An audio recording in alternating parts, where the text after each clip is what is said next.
Good morning, everyone. Yes, surprise video on Monday. I didn't do any videos yesterday because I was cleaning my studio, and right now I have to clean it again because it's a big mess. But I did happen to make this one, and I'm gonna show you exactly how I did this because it's a nice little project. Oops. It's a nice project, and when you're finished, it looks really professional, artsy, and I'm sure a lot of people will like to make something like this. Now you can hang it this way with the light color on this side. You can do it like that. You can hang it this way. You can hang it that way. No problem whatsoever. So it's a very versatile little art project. Now, what I do is I take a piece of cardboard, and it's black on the back because what the top is really a mat, as you can see. Here's the artwork, and the mat is going to go on top.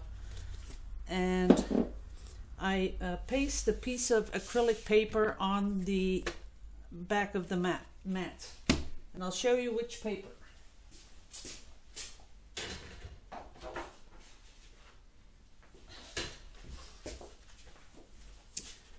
This is the paper. This is special acrylic paper. It's 400 grams. That's a very heavy paper. It has 50 sheets, and it was pretty much expensive, and that's where I bought it. Let's see, where's that thing? Oh, there it is. Harold's. That's where I bought it, and I'm not sure anymore what it cost, but it wasn't that cheap. It's really professional paper, and that's what you want to use. So first off, you choose the colors you really want to use, and for this one I have 3 colors. I have a nice turquoise, which I mixed myself.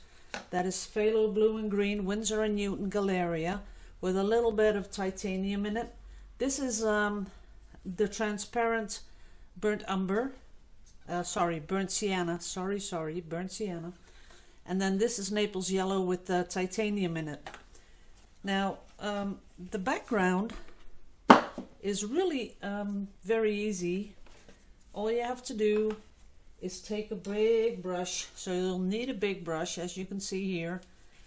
And these are really cheap brushes, so don't worry about, that it's going to be expensive, because it's not. These are those Chinese brushes that you get in a set of 12, something like $3.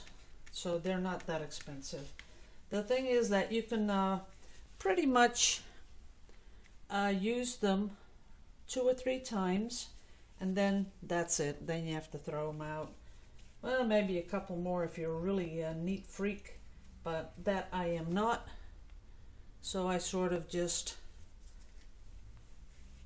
use them a couple of times and then throw them out.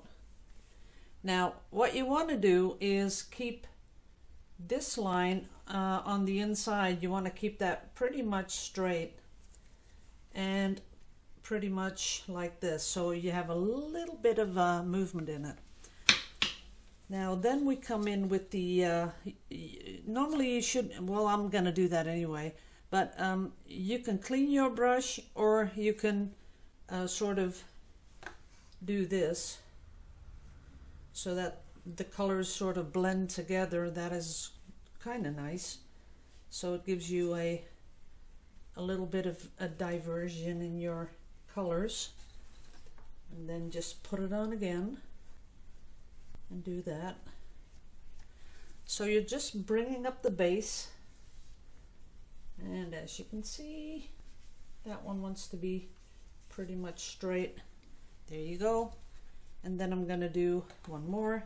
These are not going to be like a duplicate of the one I showed you, because I want to do something just a little bit different, but the base of it will be. So this is about it.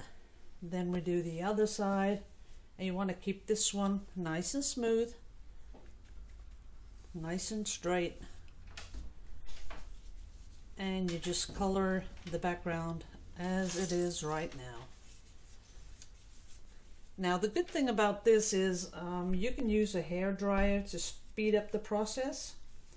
So when you think you're ready, you just get your hair dryer and blow dry the whole thing. Now I'll skip that noise for you guys. I'll be right back. And now you can, when it's dry, you can just do the next layer. I do suggest you do 2 because otherwise you'll see a little bit of that paper peeking through. And what I like is to have this really, you know, just really opaque so you can't see through it. There we go, a little bit up here. It helps if you have a little bit of light shining on your work to see if you skipped some places, because when you bring on the next layer it'll be nice and shiny and you'll see exactly where you've been and where not. Now I'm going to clean my brush.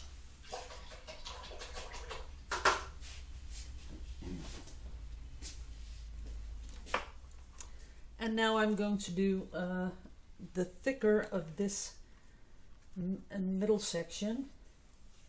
And you don't want to be too neat because it has to look like art and not like something that has been printed by a printer or something like that. So you leave a little bit of those little gaps here and there. That's it. So this is the bottom bit. And just having a bucket with lukewarm water with a little bit of soap in it really helps clean the brush. So I'm going to do this one. And then I'm going to dry it again with my hair dryer. And then I'm going to do the beautiful rusty brown section in the middle. But I want to make sure that this is fully dry before I do that.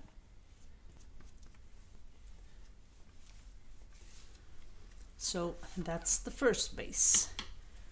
Now I'll be right back when this is dry. Okay, now this layer is dry. Now I'm going to load up with more paint, but this time the paint isn't as thin as the first layer. And I'm just going to, as you can see, put down the next layer. And what I do like is that some of the first layer comes, you know, shoots off underneath, but you just leave it as is. And then here where you can see this line, I'd like a little bit more coverage because I like how it spreads out from under. And this is it. No more than that. Done. Now we're going to let this dry again. Okay, now it's nice and dry. And now we want to finish it off with that black circular pattern. And what we do is we measure up our background. It's 30, so 15 here is the middle. Then I take a piece of printer paper, which I fold double, like that. And because 15 is the middle, and I think I would like 6 centimeters, so like this is 13. I'm gonna stick some sticky tape on there that it doesn't move.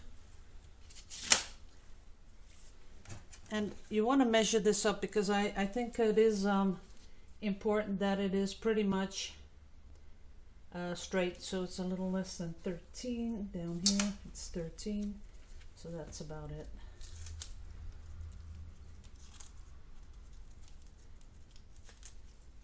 Okie dokie, come on, sticky tape.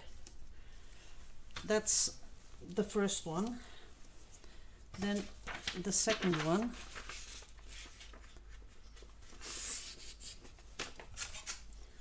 And I'm going to measure out, let's see, that was on 13. So we have 4 inches, let's see, 4 centimeters. Now I'm really talking inches. Yeah, because if that's 13, yeah, we'll just do it like I think I want it to look. I want it a little to go over here. So that's the thing you have to determine. So I'm going to put it at 5.5. It's 5.5. But you can do any size you want. This is it. Oops, 5.5 there. Okay. Now, for the circular things that you see here, all you have to have is a little bit of black paint. So let me, whoops, why is this stuck? I don't know. Oh, there, because there's sticky tape on there. Okay. So all you have to do is get a little bit of black paint and put it on a saucer or something, a piece of plastic, whatever you want. That's it. And make it nice and big and smooth. And then get cups, medicine cup. You can get a little tube. You can get those caps that come with your hair products or whatever they're on. And that's what we're going to make those circular patterns with. So you just put your little cup there in the paint and you put that on. And some go over and some stay just in the middle. And you can determine if you want the lines to be thick or thin by the thickness of the paint. This time I'm going to go thicker than I had the other one because I sort of like the dramatic look of this black. And I want one there and I want one there. That's it. Then I'm going to move to another diameter. So I'm going to get a little one.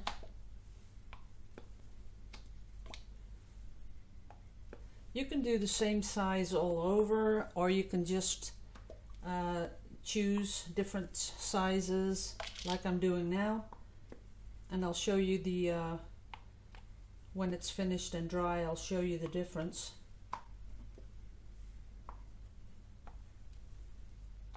If you do it once, after loading up the paint, it'll be nice and thick. And then if you do it, and again, you do it without loading the paint, it'll be a lot thinner. And sometimes it's nice to have some thicker and some thinner. Now I'm going to go for the really small ones. So this has 3 sizes. And the one I showed you before only had 1 size. But I really did like the circular pattern, so that's why I'm trying to do one with more sizes in it. There.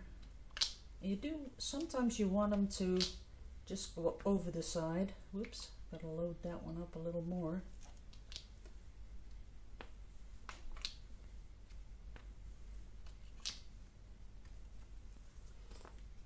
Go. That's about it. Now, if that's not enough for you, what you can also do is get a stiff brush.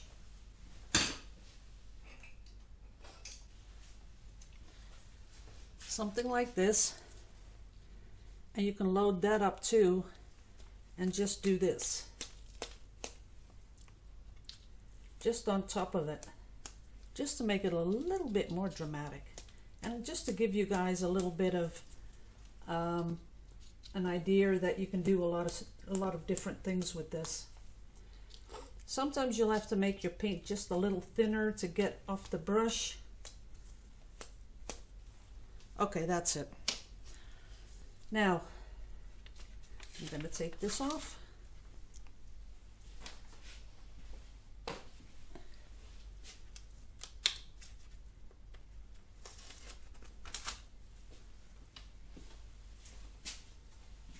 That,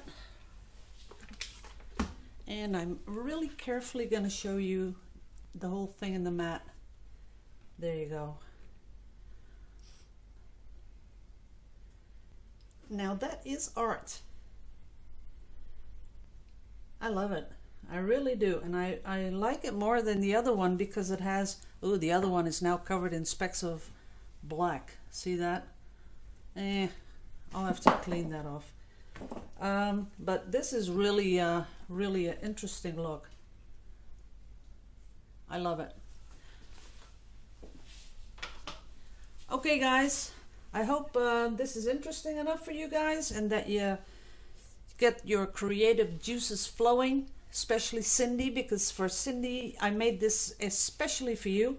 So I hope this gets your juices flowing, and I'll see you all in the next video. I might do another one because I had this idea of having this background doing a sort of a feather pour on top, but with really thin paint.